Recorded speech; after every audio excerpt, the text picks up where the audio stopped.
This. Merry Christmas again, horror fans. It's Danny and Pete, and we are from the Lasser Cast. And as usual, we are covering some holiday horror for you. And just out on Shudder, what, a day or so ago, Yeah, was Thursday.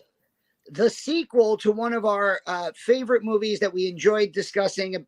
We had a whole big, almost hour-long talk with you, me, and Chris, breaking down the segments of the original Scare Package last year. And now we get Scare Package 2, Rad Chad's Revenge, out on Shudder now. And what did you think? I thought this was an absolutely just, to me, this is like what a horror comedy should be in many ways. Where what did you think? Yeah, I kind of had the same reaction I did to the original Scare Package. You know, I started watching the original Scare Package on Joe Bob's The Last Drive-In. I kind of got in there. It was that segment where the guy's like melting into like this big ooze monster.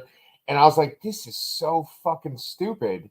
But then as I kept watching, I'm like, this is really charming and clever, even though it's stupid too. And it's just like so much fun. And that's what this is, so much fun too. I kind of felt like both movies are kind of like on the same level. And I was curious because when we did do the review with Chris, we sort of ranked each of the segments. Do you feel like the segments in this one hold up to the segments in the previous one? So I think in the first one, there were segments that we really, really liked. There were segments that we thought were good. And then there were a couple that we were like, maybe, you know what? If they would have taken this one out, the movie would have been 5 to 7 minutes shorter, and I think that would have helped. Right. I thought this movie felt the perfect length. Yes. I don't know if any of the segments I would call like all-time great segments, but I think they just flowed better throughout the movie. Right. And I think like you have a way of like really like hitting like exactly. I struggle sometimes to put my thoughts into words, and you said it. There is a charm in this movie. There is, you can tell that Aaron B. Koontz and the filmmakers that he worked with, that they have a genuine love of this genre. Oh yeah. And they basically decide we're going to pay tribute to the movies that we loved, and we're going to pay tribute to the era that we were born into, that like video store culture. Like that's what Rad Chad's was in the first movie. Right. And in this movie, it's like, you know, we're going to get almost Saw style revenge on you for not taking horror movies seriously. Right. And for letting brick and mortar video stores die. Right. Like we're going to get revenge on you. And yeah, the movie, there are parts of it that I thought were a little too silly at points. Yeah. But I loved watching like 80s horror icon Kelly Maroney running around. She was in Night of the Comet. She was in Chopping Mall. She was the final girl in Chopping Mall. Yeah. I love Joe Bob, you know, doing another like guest spot in this movie. Yeah, like I love all the references. Like Charlotte was sitting on the couch and she was not watching the movie with me. She was like on her iPad. And she just kept looking up and being like, is he doing a Nightmare on Elm Street 3 thing? Yeah. And I was like, yeah, he is. Yeah. And then it's like, is that green stuff supposed to be like the Reanimator stuff? I'm like, yeah, that. Yeah. And there's so many moments like that. I thought the freaking Hellraiser 2, that was my favorite. The guy, I think it's Graham Skipper, the actor, who he's like beaten with chains. Apparently nobody else is, but he gets beaten with chains to the point where he ends up becoming like a Uncle Frank lookalike. And there's a scene where he actually has written, "I'm in hell, help me." Right. On the wall. Right. You know what? It's funny. You asked me about the segments in this. While I thought the segments were, for the most part, good. Yeah. I think in this movie, I liked the whole wraparound like the Rad Chad wraparound More was my favorite part of the movie. right. Like the whole Saw spinoff and like all of the ridiculousness with the videotapes at the end. Yeah. That part of it was my favorite part overall. Like the segments were good, but the wraparound story for me was the best part. Yeah, I think when we did our first discussion, we talked about how there were maybe too many segments, right? That it was really good, but there was maybe like one or two they could have just removed. You kind of alluded to that too. And I think that maybe they got that feedback or that criticism a few times before, because there's only a few segments in this, right? There's Welcome to the 90s, which is that first one with like That was the good. final girls. That was funny. Yeah. Then there's The Night He Came Back Again, part 6, the night she came back. Then there is Special Edition, which is like the one where there's all the girls gathered in front of the screen, and it's like they're talking about. Go ahead. That was Jed Shepard, and it was all the girls from Host. Oh yeah, I never saw Host, so. Oh yeah. It felt like they just kind of cut a 7-minute like deleted scene from Host into Scare Package 2. Yeah. It was good. I enjoyed that part. I like all those girls. They're really fun. You should watch Host. It's like 56 minutes. It's so much fun. Right. But that was like, I think, the height of COVID horror cinema. Right. If that makes sense, right? Yes, of course. I think, the first segment, Charlotte really liked. Again, she wasn't watching it with me. She was just kind of in the room. Yeah. And she's a monster Buffy the Vampire fan. So when you see the girl dressed as a cheerleader, and I don't know if you caught this, but her name's Buffy and her favorite band is Slayer. Slayer, right. Oh yeah. Heck yeah. Yes. So I was like, okay, this is cute. I like this. Yeah. I mean, because all the girls, right? And then there was one last segment too, which is called We're So Dead. And that was these little kids. That one made me laugh, I think, the most. Yeah. That last that one. was like that one was like Stand By Me. Right. And then it became a Reanimator knockoff. Then it became The Fly. The Fly. Yes. And then in Rad Chad, they were like, what's the movie about The Fly? There's a movie with The Fly. I can't remember the name of the movie with The Fly. And they're like, right. The Thing? No. Yeah, I mean, so like the wraparound story, you know, in unto itself is really great too. It made me laugh a lot too. That last one though, there's this one part. So spoilers, you know, we're gonna kind of spoil this movie, but there is a part where this little boy who has been killed, they go to bring him back using a transporter, and he gets blended in with a cat. And the funniest fucking shit is when he goes and he like licks milk for a second, you know, in his house with his mom and his sister, and he does this face where he goes like.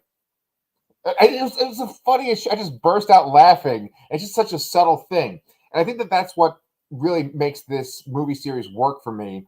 Is a lot of just the subtle little reactions, the things that people say under their breath, you know. But yeah, then there's the sort of the overt references and stuff, right? And I do feel like the wraparound story is a different thing than each segment, because each segment kind of has the personality of the filmmaker, right?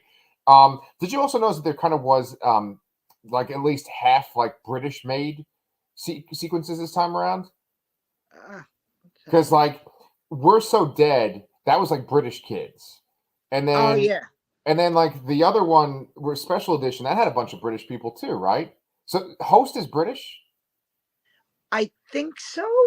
I think some of the girls are. I'm not 100% sure where everybody's from, but what do you do?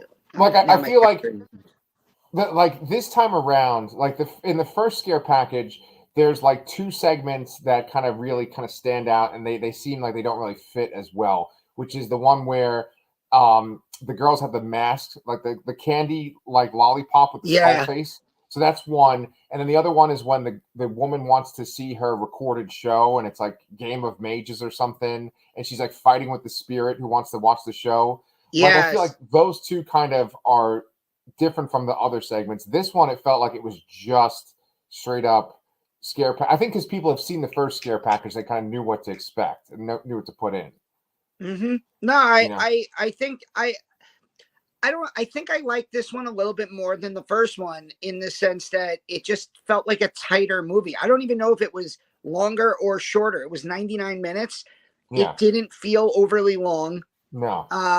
I thought that it, like you said, I thought that it had a charm to it. I thought that it had some kind of laugh out loud funny moments. And while a lot of the references were overt, they were overt in a funny way. Like it was like, we're not, a lot of times, like you'll get a horror movie that is made by a horror fan and they'll like, I'm going to hide in these little Easter eggs. Like this is the complete opposite of that. Like they might as well have had like a woman in a bikini walking around like it's a mid-round at a boxing fight, holding up signs like, now we're doing Nightmare on Elm Street 3. Now we're doing Hellraiser. Now we're doing Stand By Me. And it was so overt that I felt like I enjoyed that more. Yeah. And I hope that Aaron B. Koontz and his team keep working on these because like once a year to make an anthology little horror like this one I felt like it was done in the way of like almost like the VHS movies where like the whole idea of Rad Chad's Emporium and you're putting in videos and then with the whole Saw concept of like, I want to play a game and here's so I can, this is the type of series where almost like a creep show type where I just keep making them, you know, because anything that we are criticizing, anything that we don't like in them is what 7 minutes out of 95, right? And the rest of the movie is stuff that we're patently enjoying.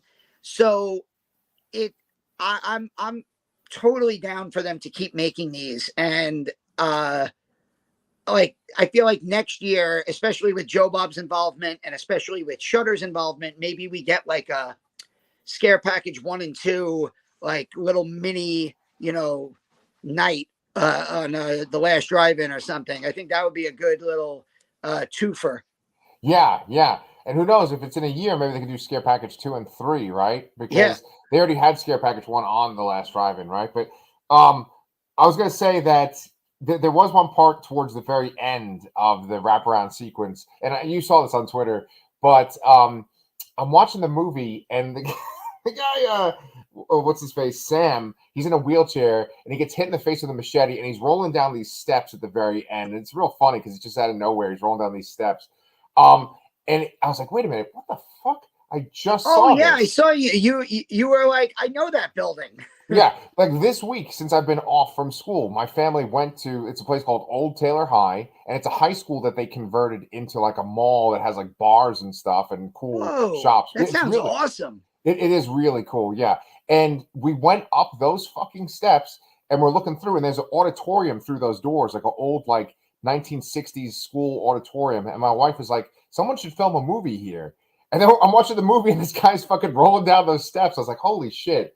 So I reached out to Aaron B. Koontz, and if he's watching this review, we talked to him at one point saying like, hey, do you want to come on the Lastercast? And like things just didn't work out schedule-wise. But Aaron, if you're watching, if you want to come on, we'd love to talk to you about this movie. We love these two fucking movies. And also he did Pale Door too, right? Yeah. It's all these people that like, they all kind of know each other. Like, you know, Keith Lansdale, who we've had on the show twice, he knows all these guys. And I was sitting there thinking to myself, would I like these movies if they didn't have this sort of Austin connection where I kind of like, I know of these people. I don't know them personally, but I like, oh, they're here, you know? And I think they're just so charming that I would love these movies regardless of who made them or where they were made. Well, I've never been out of a Texas airport in my life. And so I have no connection to Austin or like that filmmaking scene. I know it's a huge scene down in the Austin area. Yeah. But I mean, just sitting on my couch in Brooklyn, I love these two movies. So yeah. What do you call it? I just put out a video like last week with Paul Gandersman and Peter Hall, and they were the producers of the cold open segment of the first one, of the first Scare Package. And Paul Gandersman he co-edited the cold open. So like they were kind of involved in these too, and they know these guys too. So yeah, it obviously is a scene. And that Taylor area, if you come visit me, Danny, I'll take you to that Old Taylor High in that area because they are filming a lot of movies there too. Yeah, it's cool, man. Yeah. So, well, how about just for fun? Which segment did you like the most besides Rad Chad's Revenge? I think I think it was either the first one with the final girls or the last one with the kids. Yeah, yeah. My favorite part of that one was well, it was almost like a MacGuffin basement where like literally it was like they're in the basement, they find the body, they drag the body home, that all of them all of a sudden have these like syringes full of reanimator juice. Right. And then at one point, the one little kid's like, "Oh, we'll just use this teleporter." And I'm like, "Of course they have." I'm like, I just love the ridiculousness of like whatever they need, like whatever the MacGuffin they need is, or whatever the plot device. Deus Ex Machina that they need is just behind a curtain in the basement.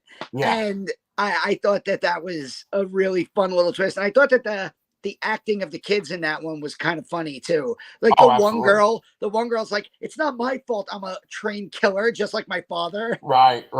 Yeah, those kids were fantastic. And I think we should kind of do a shout out to the directors of each segment. I think because we did that last time with Chris. The first one, it's called Welcome to the 90s. And you tell me if any of these names pop up to you too. Alexandra Barreto. Then, of course, Aaron B. Koontz did the Rad Chad's Revenge parts. The Night He Came Back Again, part 6. That was Anthony Cousins. I thought that name sounded really familiar. Is that someone we've talked about? I'm not sure. The only name that stood out to me was Jed Shepard because I know that he directed Host, and it's his entire crew of the girls from Host. Maybe Anthony Cousins is just popping in my memory because I'm assuming that he did the original The Night He Came Back Again, which is in the first scare package, right? That could be. And then We're So Dead by Rachele Wiggins. That gave me a very like Edgar Wright kind of vibe, that last one that we keep talking about. Yeah. I mean, because they even did like those segments where they would like pull the fluid up in the syringe and it would do like these quick cuts. And that was very like Shaun of the Dead, or Hot Fuzz. Yeah, I mean, just overall, I just really liked it a lot. It was funny as hell. And also, I want to give a shout out to Jeremy King, who's Chad himself. He's another guy too.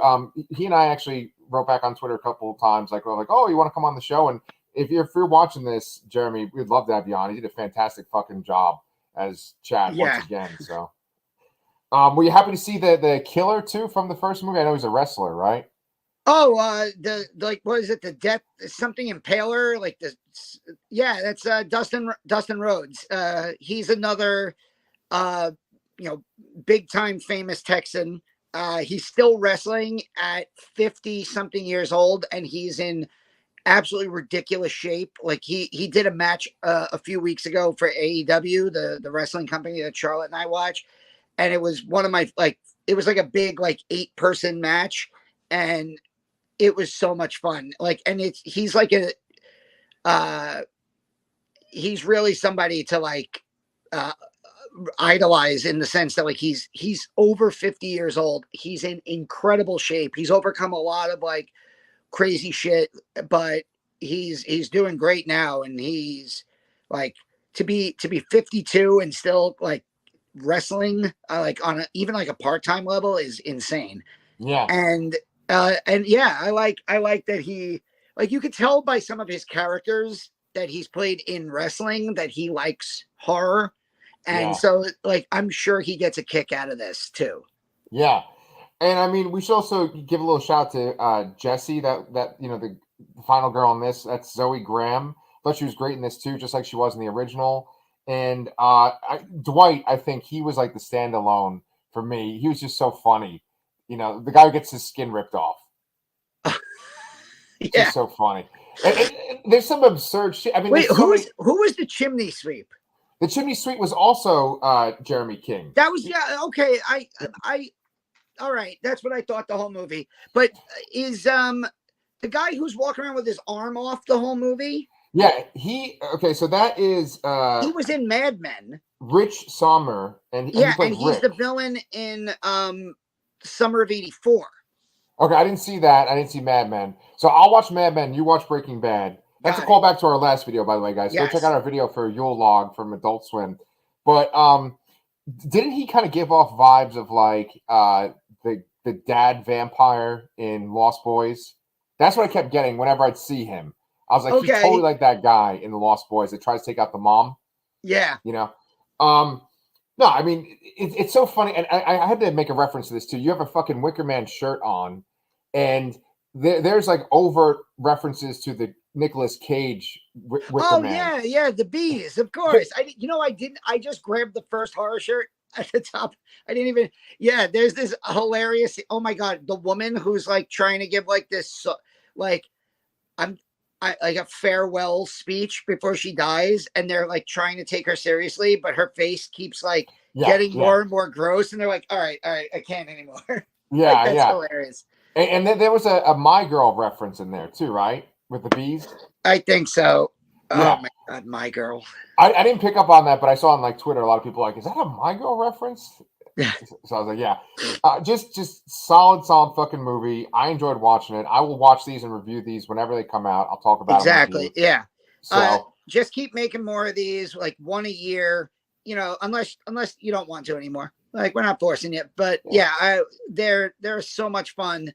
You know, it doesn't take horror too seriously, but it also at the exact same time shows a reverence and a love of the genre, which I think that's a hard thing to pull off because in many ways, like if you do a movie like that, like a hardcore horror fan might think you're like making fun. But I think it's very obvious when you watch these that these are people who love the genre, but also love to have fun with the genre. And yeah, it's I really enjoy. I think anthologies are just so easy to get into because like we said earlier, if there's any part that you don't like, typically like unless the entire anthology sucks, which I mean there are bad horror anthologies out there, but for the most part, like when you get like, you know, creep shows 1 and 2, when you get scare packages 1 and 2, when you get like a Christmas Horror Story, and that was just covered on the last drive-in, like you get these really good anthologies, especially for horror, you know, Tales from the Crypt, the old Amicus productions. They're always they're usually a lot of fun, and you know, they pack a lot into a very small window. Yeah.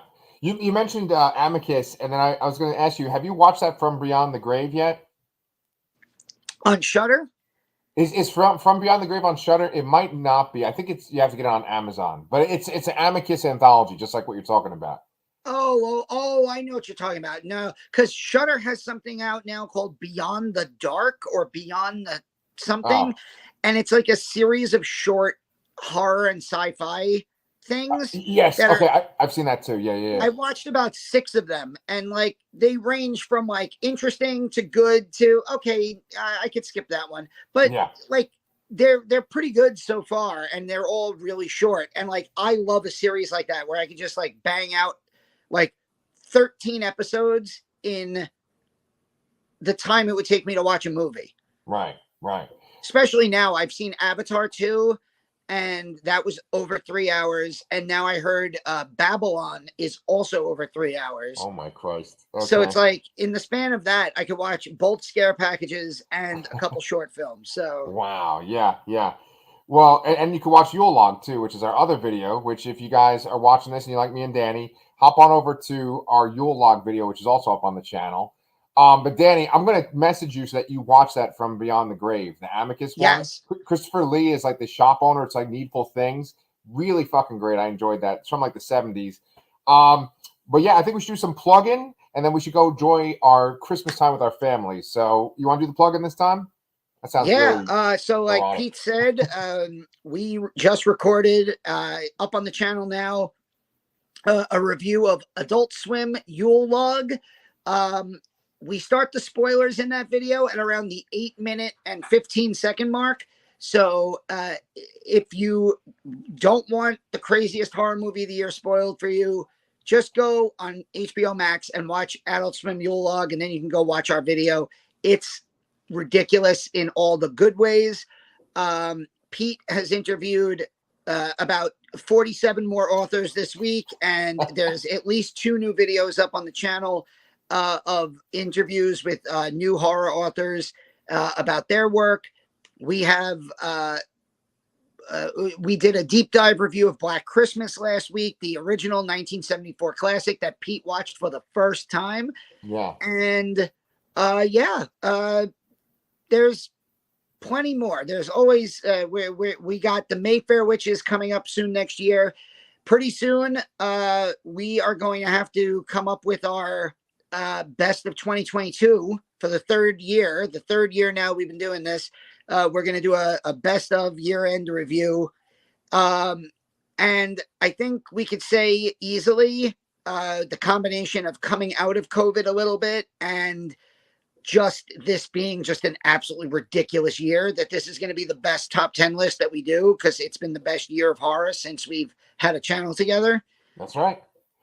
So I'm very excited about that. And yeah, have a Merry Christmas, have a Happy New Year, have a great holiday, have a Festivus for the rest of us, and yes, and we'll see you soon or next year. Yeah, 2023, another great year for the Lastercast. See y'all then.